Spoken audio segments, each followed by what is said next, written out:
Hay tres roles básicamente que vamos a mirar en esta mañana, tres roles que tiene que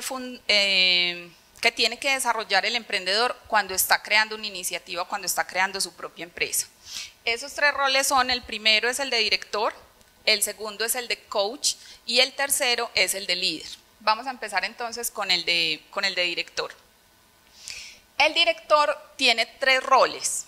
Esos tres roles son el de representante, porque es la persona que está al frente de la organización como tal. Es la persona quien organiza y quien está al tanto de los asuntos formales de la organización. El rol relacional, porque es quien debe interactuar al interior de la empresa o al interior de la organización, pero también en la parte externa. Es quien tiene las relaciones, quien hace contactos, quien se encuentra con alguien que tiene relación con su empresa, conversa con esa persona 10 minutos, hace un intercambio de tarjetas y se acuerda de lo que habló con esa persona, ¿cierto? Que es muy importante. El rol de líder, que es esa persona que debe crear ese clima al interior de la empresa. Puede que cuando estemos empezando no seamos sino uno o dos, pero cuando empecemos a crecer vamos a tener muchas personas a cargo. Vamos a tener un equipo de trabajo que, por ejemplo, quienes están en el tema cinematográfico, puede que el emprendimiento sea de ellos solos o de dos personas, pero en un momento determinado casi que van a tener un equipo de trabajo de 20 o 30 personas. Póngale que poquitos va a tener 15 personas o 10 personas, pero igual tienen que manejar ese rol de liderazgo. Ese rol informacional, en el primero que veíamos en la diapositiva anterior, está el rol de monitor, porque es el encargado de mantener, de organizar. Hablábamos ahora del tema sistémico, del pensamiento sistémico. Es la persona que tiene claro y articula cada uno de esos elementos de la organización. Es el que tiene claro que si la persona que está encargada de la parte creativa de la empresa toma una decisión o hace algo, tiene que tener claro que quien está teniendo la relación o el contacto con el cliente, pues sí sea coherente esa decisión que está tomando. Entonces casi que es el que monitorea y organiza toda la parte interna. Está el de diseminador. Este es muy importante porque es quien socializa o comunica todas las decisiones, todas las noticias, y tiene que ser muy disciplinado con este tema porque cuando el director no está en contacto, comunicación con sus miembros del equipo, generalmente es cuando se generan rumores. Y ustedes saben que en una organización no hay nada más peligroso que un rumor, porque un rumor puede dañar el clima organizacional, y cuando se daña el clima organizacional empieza a decaer la empresa. Tiene el rol de vocero. Es finalmente la opinión oficial o la voz oficial de la empresa. Bueno, en el rol decisional tiene 4 perfiles. Uno, el de emprendedor, siempre tiene que estar pensando cosas nuevas, siempre tiene que estar visualizando oportunidades, tiene que estar informado permanentemente. Tiene que tener un rol de manejador de conflictos. Cualquier dificultad que haya al interior debe ser la persona que sale adelante y maneja ese conflicto, maneja esa dificultad. En el rol de asignador de recursos, tiene que estar atento a las necesidades de su equipo de trabajo, qué necesita, qué le está haciendo falta. Hablábamos ahora de mantenerse informado, entonces es estar informado también para comunicar ciertos detalles o ciertos datos que posiblemente su equipo de trabajo no tiene o no se ha dado cuenta. Y finalmente el rol de negociador, porque es el que se encarga de mantener las negociaciones, las relaciones tanto internas como externas en la empresa o en la organización. Misbet define el poder como la capacidad de afectar o causar efecto en el comportamiento de las organizaciones. Ya está desmitificado ese dicho de que el poder es para poder, el poder es para poder sacar adelante la empresa, no para mandar al otro, no para hacer sentir mal al otro. El poder es para generar un ambiente cálido de trabajo y para poder que nuestros miembros del equipo de trabajo puedan relacionarse muy bien. Adicionalmente, para causa-efecto sobre las acciones y decisiones que se toman. Depende de cómo nosotros, como directores, ejerzamos nuestro poder. De esa misma forma los miembros del equipo de trabajo se van a sentir bien o no con nuestras acciones. Tenemos mucho poder y todos podemos sobrevivir. y podemos ayudar al otro, que esa es una de las condiciones o una de las invitaciones que se hace al emprendedor. O sea, no encerrarse en sí mismo porque es que es mi iniciativa, es mi proyecto, me lo van a copiar, ¿cierto? No es, venga, nos conocimos en la Universidad de Medellín en una actividad de laboratorio, miremos cómo podemos trabajar juntos, miremos cómo podemos hacer coworking, miremos cómo podemos empezar a trabajar unidos, ¿cierto? La sana competencia es cómo yo le ayudo al otro a que salga adelante para poder que a mí me vaya bien. Hay tres tipos de orientación en los seres humanos. Hay una orientación al poder, hay una orientación al logro y hay una orientación a la filiación. Esos son los tres tipos de orientaciones del ser humano. Algunos tenemos mucho más desarrollados unos tipos de orientación que otros, ¿cierto? Si yo soy afiliada al poder, yo tomo decisiones pensando en que me dé estatus esa decisión que estoy tomando, ¿cierto? Que me dé estatus, que me dé visibilidad, que me dé ciertas cosas. No es malo tener una de las afiliaciones o ser más orientada a una de ellas. Simplemente es la forma en que a mí me educaron y he encauzado mi personalidad y mi carácter, ¿cierto? La orientación al logro es el que se pone una meta y por terco la lleva a cabo, ¿cierto? Entonces es, yo tengo claro que voy a hacer algo y lo hago, así se caiga el mundo, pero lo hago. Y la orientación a la afiliación es la capacidad o la orientación que tengo de estar relacionándome con el otro, de estar bien con el otro, de que todos seamos amigos, pues esa parte más desde lo afectivo y lo relacional. Entonces el ser humano tiene esos tres tipos de orientaciones. Hay muchos ejercicios sobre el tipo de orientación en los que yo puedo identificar a qué estoy orientado y ahí podría sacar unos porcentajes y decir, estoy muy orientado al poder, tengo que empezar a trabajar sobre ese tema. El ideal es que todos tuviéramos, según McClellan, esas orientaciones casi que en un término medio, pudiéramos lograr equilibrarlas a tal punto que nuestras decisiones y nuestras relaciones con el otro, con el equipo de trabajo, con los clientes, fueran supremamente equilibradas, ¿cierto? A quienes les gusta el tema les recomiendo a David McClellan. Él tiene una página de internet y ahí hay algunos ejercicios que pueden trabajar para eso. Hay personas que son tímidas, hay personas que son muy impulsivas, hay personas que son muy ensimismadas o muy, ¿cierto? Cada uno tiene unas características distintas de acuerdo a su proceso que ha tenido pues como en su vida. El director tiene que tener en cuenta que hay 4 tipos de personalidades.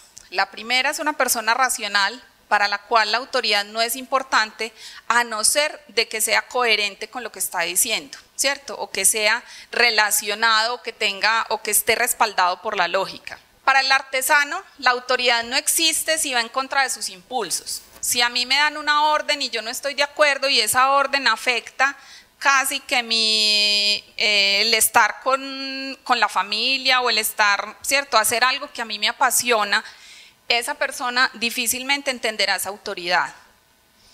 El guardián es una persona que es muy obediente, respeta la autoridad y siempre está muy encauzado con las directrices que se dan. Y el colérico es la persona que siempre está en busca de la armonía, que todo esté bien, entonces hace caso, aunque no esté de acuerdo, pero piensa que si eso va a mejorar el ambiente, eso está bien hecho, ¿cierto? Entonces tenemos que identificar que cada persona tiene sus propias condiciones psicológicas y esas condiciones psicológicas hacen que se comporte de una forma distinta. El ser humano está compuesto por 3 elementos, que son el temperamento, el carácter y la personalidad. El temperamento es lo que viene genéticamente, cuando le dicen a una que es igualita al papá, ¿cierto? Ese es el legado del temperamento, es un legado biológico, es la influencia, casi que ese sustrato neurológico que viene de los padres. Siempre tendremos algunos rasgos de temperamento similares a los padres, aunque no vivamos con ellos. Yo puedo ser adoptada y por más que a mí me eduquen de una forma, siempre tendré algunos rasgos de temperamento de mis padres biológicos, porque el temperamento hace parte de lo biológico. El carácter son las características que yo adquiero a medida que voy creciendo, me voy formando. Como niño identifico o revelo un carácter particular y ese carácter puede ser moldeado a través de la formación que me dan mis padres en ese proceso formativo. Y la personalidad es ese conjunto entre el temperamento y el carácter. Son características psicológicas que yo puedo moldear, ¿cierto? La timidez, por ejemplo, ya que les conté. Mi personalidad es de una persona muy tímida o de un ser humano muy tímido, pero yo lo moldeo para tener la capacidad y la posibilidad de pararme aquí, que no me dé pena con ustedes, ¿cierto? Entonces, la personalidad es algo moldeable, no es que, ay, es que esta siempre es así, no, la que siempre es así, el que siempre es así es el temperamento, pero no necesariamente el carácter o la personalidad. Yo puedo moldear mi vida y puedo moldear mis decisiones y puedo moldear mis actuaciones dependiendo de lo que yo quiero tener en la vida. Por eso es tan importante el coaching, porque con procesos de coaching yo puedo cambiar todas esas cosas que necesito moldear para ser la empresaria o el empresario exitoso y poder tener esas características de las cuales cuando uno habla con alguien que uno dice, se ve exitosa o se ve súper bien o qué bien cómo le va a esa persona. Esas personas que tenemos como referentes lo podemos moldear y llegar a ese punto, a esos referentes que tenemos. El sanguíneo es una persona inteligente para trabajar con personas y con maquinaria, pues es una persona rigurosa, persigue sus propios intereses, es una persona muy artista, muy sensible, muy sensitiva, es una persona con altos valores, es una persona muy leal, una persona empática. Y es una persona que tiene que estar atento a que lo que está haciendo sí le aporte a su propia personalidad y a su propia vida, aunque no necesariamente está orientado al poder, ¿cierto? Este sanguíneo es mucho más orientado a la afiliación, mucho más a que todos estemos bien. El flemático irracional es una persona con una inteligencia estratégica, es una persona muy estructurada mentalmente, es una persona que busca siempre entender lo que hace y lo que le ponen a hacer para poder aplicar y para poder explicar a los otros. Es una persona supremamente rigurosa en cada cosa que hace. Generalmente son unos líderes con mucha visión porque siempre están buscando más información cuando quieren dar una directriz o cuando quieren decir algo. Y son unas personas, o son dentro del equipo de trabajo, ese miembro al que lo podemos poner a hacer planeación o a elaborar proyectos. El melancólico o el guardián es una persona con inteligencia logística, es una persona activa, es la hormiguita de trabajo al interior de la organización, es a ese que lo podemos poner a hacer todo lo operativo porque es una persona muy orientada al logro. Son personas brillantes a las que les gusta tener todo en orden, todo al tiempo, son cumplidos, organizados, metódicos para ciertas cosas y son más desde lo logístico. El colérico es una persona democrática, generalmente busca la empatía, este es casi que 100% orientado a la afiliación, es una persona muy ecuánime, a la que le gusta que todo esté bien, que haya unas buenas relaciones al interior de la organización, que siempre, como que siempre haya un buen clima organizacional. Aquí hay un circulito, yo quiero que cada uno de ustedes identifique. Uno no es completamente melancólico o completamente sanguíneo o completamente flemático. Tendríamos que empezar a mirar en cuál de estos elementos o qué características tengo de cada uno de ellos.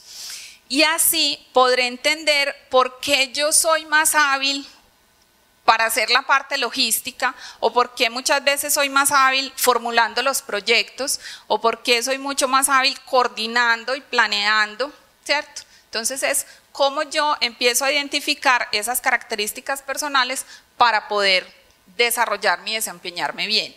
no por el hecho de que yo sea quien creó la iniciativa o tuvo el sueño de montar esa iniciativa, significa que necesariamente vaya a ser quien la lidere. Puede que yo sea la creativa y la que soy muy organizada y la logística, pero posiblemente puedo tener a otra persona que dirija esa iniciativa que yo acabo de crear. Yo tengo claros estos elementos, fácilmente puedo entender por qué reacciono de una u otra forma en una situación. Después de ver esto, deberíamos devolvernos a la forma de actuar de cada uno e identificar además en los miembros de mi equipo de trabajo dónde están ellos para poder entender por qué reaccionan de determinada forma. Y eso va a mejorar la comunicación entre los miembros del equipo de trabajo.